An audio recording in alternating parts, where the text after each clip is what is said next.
chapter 14. A day of the Lord is coming when your plunder will be divided among you. I will gather all the nations to Jerusalem to fight against it.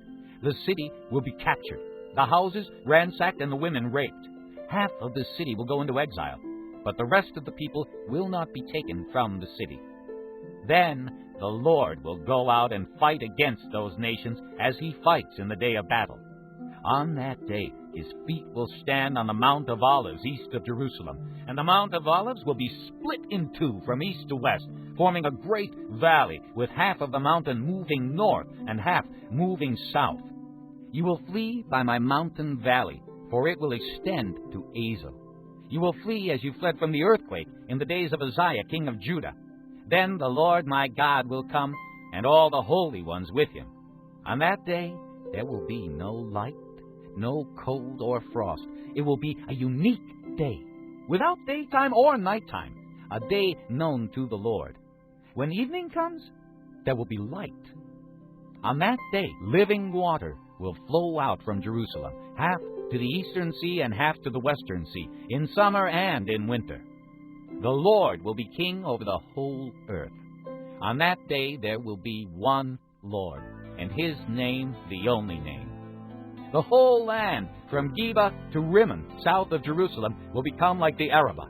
But Jerusalem will be raised up and remain in its place, from the Benjamin gate to the site of the first gate to the corner gate, and from the tower of Hananel to the royal wine presses.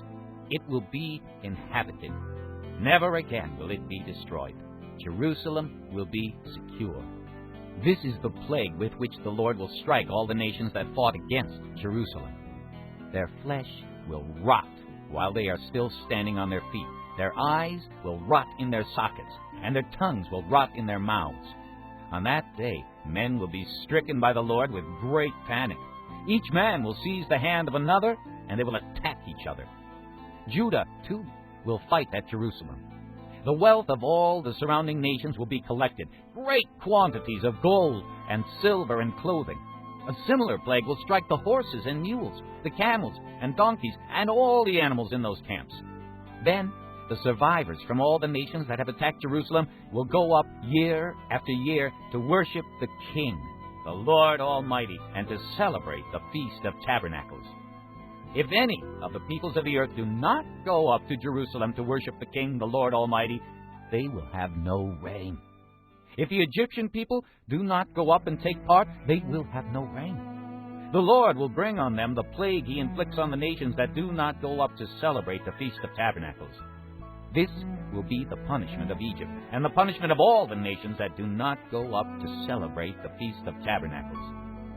On that day, holy to the Lord will be inscribed on the bells of the horses, and the cooking pots in the Lord's house will be like the sacred bowls in front of the altar. Every pot in Jerusalem and Judah will be holy to the Lord Almighty, and all who come to sacrifice will take some of the pots and cook in them. And on that day there will no longer be a Canaanite in the house of the Lord Almighty.